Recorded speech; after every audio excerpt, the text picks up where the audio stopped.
This build is sponsored by Wood2Works, where you can get quality woods for your lutherie, turning, and carving needs. They ship worldwide and have a great service to help you choose through their great selection.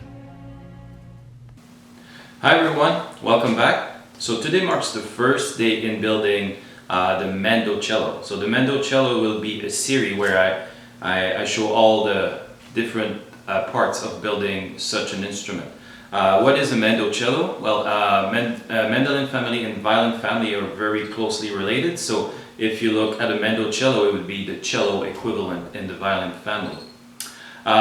Getting to build this project is very exciting to me because I've been working on those blueprints for at least 2 years and gathering information online and looking at the forums that people were that either tried or were wanting to try to build one.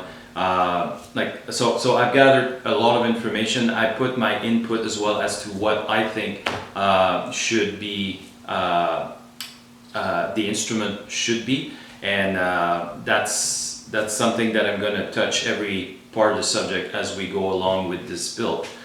Before we go any further, I would like also to mention that I was really excited, like I mentioned, to get started on this build, and I contacted my wood supplier, which is always the same. And if you guys seen my previous work and know the figure I get in the woods, I'm pleased to announce that Bow River Wood2Works is sponsoring my video by providing almost all the wood and giving me a really good deal on all the extra little parts that I needed for it. So very thankful to Bow River Wood2Works involvement in this project.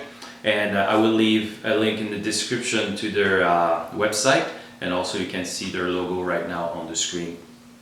So first off, we're gonna go and show you all the wood I got. I spent most of the day there going through, and great service again over there to select all the wood I was going to choose. So let's have a look at it. So the material I'm going to be using for the back is a curly maple. It's hard maple. Curly is a figure that you get on a quarter-sawn piece of maple when the figure is present. So that's what we'll be using for the back. Those of you that have been seeing my previous build know that I always use highly figured woods. For this project, the material list being pretty extensive and the sheer size of the instrument was bringing the cost way high, so I decided to go with a lower grade. But as you can see, well, I hope you can see it, there's quite a bit of figure in the most important section of the instrument, so I'm really happy with those. Following through, we have for the sides, we're going to be using a matching set of curly sides that will match the back. So I've got same with those ones, they're book match. So curly back and sides. So here's the neck blank. You can see it's curly as well, therefore it's a quarter-sawn piece of wood. I'll be able to get my whole neck out of one piece. What I'll be adding in the neck is 2 carbon fiber truss rods, as you can see right here. And why 2? Because if you remember in the octave Mendel, I only put 1 of them. The neck length on the Mandocello would be substantially quite a bit longer. So I want to make sure that all my bases are covered. Also, some people have mentioned, in the comment section of the octave Mendel, that I should have put a double action truss rod in it to allow further adjustments. Now, the octave Mendel, the section coming out of the instrument was fairly short compared to this instrument. So I didn't think it was necessary. Furthermore, I don't think you can bend those once they're embedded in epoxy. But I've never tried it. So what I decided to do will be to put those 2 carbon fiber truss rod on each side in the neck, and then add this double action truss rod just to see if I can actually move it after those 2 are installed. So I do love those carbon fiber truss rods because they are very bright, and they help transferring the vibration from the neck to the body. So I really like putting those in. Now this piece of wood I'm really excited about. It's the Sitka Spruce top, but it's been torrefied.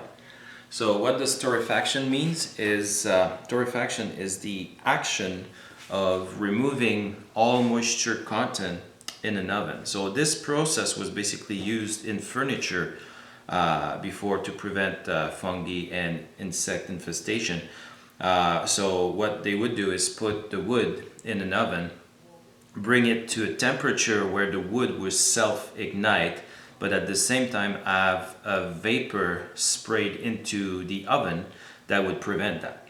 So what would that do is remove all the moisture content.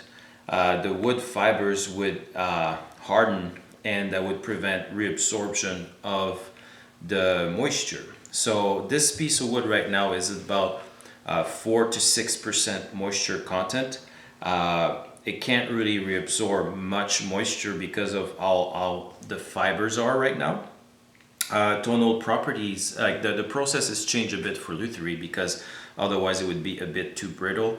But what that does is for lutherie, it brings the soundboard to higher hardness, so it's harder. The tonal properties are increased because they compare to under a microscope. If you look at a fiber of a torrefied piece of wood and a 25-year-old instrument that's been broken in and played and dried over the years, they compare under a microscope. So you will have a better sound quality with a torrefied piece of wood. Now, does the wood becomes better because it's been torrefied? No, like you still need to have a good piece of wood before it's sent to the torrefaction, but after that same piece of wood, quality is increased. The color changes, and that's one of the main visual characteristic that you can find on a torrefied piece of wood. It's gonna be brownish, and I'm really excited about that because in lutherie, like I feel like there's always something new that you can learn and stuff, and that is something that I wasn't aware of.